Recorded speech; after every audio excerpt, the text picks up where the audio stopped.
Assalamualaikum warahmatullahi wabarakatuh. Saya Putri Kalista Rahandiana dari Prodi Pendidikan Administrasi Perkantoran kelas A. Pada pertemuan kali ini saya akan menjelaskan kebijakan pemerintah dalam menangani kelangkaan dan kenaikan harga minyak goreng serta strategi yang dapat dilakukan untuk menghadapi persoalan tersebut dalam rangka mewujudkan ketahanan nasional.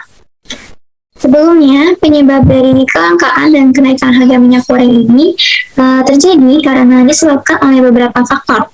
Di antaranya yang pertama, adanya perubahan kebijakan yang cepat, sehingga membuat pelaku industri membutuhkan waktu untuk merespon perubahan yang ada dan menyesuaikan diri dengan kebijakan yang baru. Yang kedua, naiknya harga CPO atau crude palm oil dari kisaran $1.100 AS menjadi $1.340 AS di pasar internasional. Yang ketiga, Indonesia tidak bisa menentukan harga pasar meskipun menjadi salah satu negara pengekspor minyak sawit mentah atau CPO. Yang keempat, kegagalan pemerintah dalam melawan pasar oligarki. Yang kelima, adanya penimbunan secara besar-besaran yang dilakukan oleh para oknum yang tidak bertanggung jawab, sehingga pendistribusian minyak goreng tidak merata ke seluruh wilayah Indonesia. Lalu yang terakhir, adanya penjual yang mematok harga minyak goreng di atas harga eceran tertinggi atau HET. Selanjutnya, berdasarkan sumber yang saya temui mengenai kebijakan pemerintah dalam menangani kelangkaan dan kenaikan harga minyak goreng selama ini, pemerintah melalui Kemenko Perekonomian terus memonitor dan mengecek distribusi minyak goreng di lapangan agar tidak terjadi penyimpangan distribusi. Pemerintah juga membuka backup dalam pengamanan dan pengawasan agar kebijakan tersebut dapat berjalan dengan baik. Bahkan pemerintah mengadakan penindaklanjutan bagi oknum atau pelaku yang terbukti bersalah atau terlibat dalam kasus ini. Pemerintah juga mengumumkan bahwa pemerintah akan mensubsidi harga minyak kelapa sawit curah sebesar Rp14.000 per liternya. Keputusan tersebut diambil setelah pemerintah memperhatikan kenaikan harga komoditas minyak nabati, termasuk minyak kelapa sawit secara global. Apabila dilihat lebih rinci, maka kebijakan pemerintah itu yang pertama, pemerintah menetapkan harga eceran tertinggi atau HET minyak goreng curah sebesar Rp14.000. Kedua, pemerintah mengembalikan harga minyak goreng kemasan ke nilai keekonomian.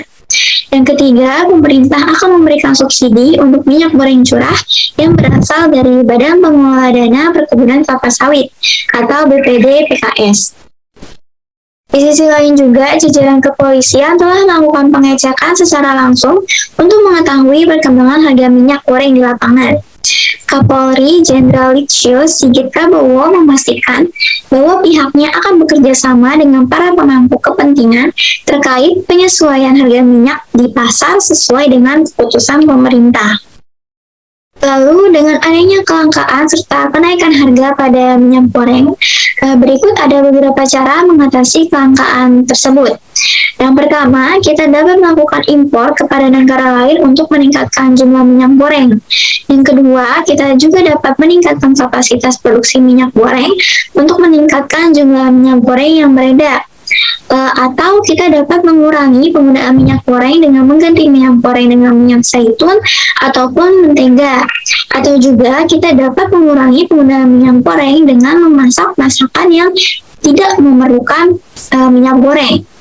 Lalu ada pun cara lainnya menurut sumber yang saya dapatkan itu yang pertama, menaikkan pajak ekspor minyak goreng. Harga minyak luar negeri saat ini memang cukup menjanjikan, namun apabila dirasa kurang efektif dalam mendorong kebutuhan pasar dalam negeri, pemerintah dapat menerapkan pajak ekspor minyak goreng menjadi lebih tinggi.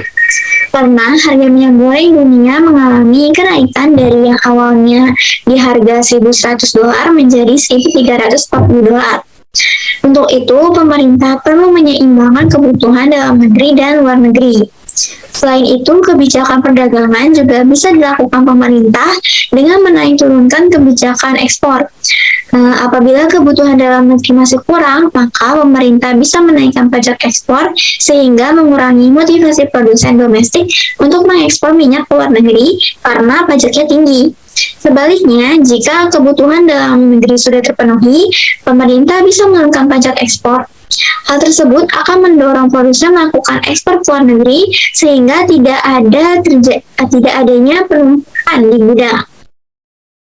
Lalu yang kedua adanya relaksasi kebijakan biodiesel 30%. Menurut Rosanto, pemerintah dapat melakukan relaksasi atau pengunduran kewajiban produsen untuk memenuhi kebutuhan biodiesel 30%. Presentasi biodiesel bisa dikurangi menjadi 20% selama masa gejolak langka minyak goreng terjadi. Jika dirasa masih cukup tinggi, maka bisa diturunkan lagi sampai 15%. Lalu yang terakhir, pemerintah dapat melakukan operasi pasar.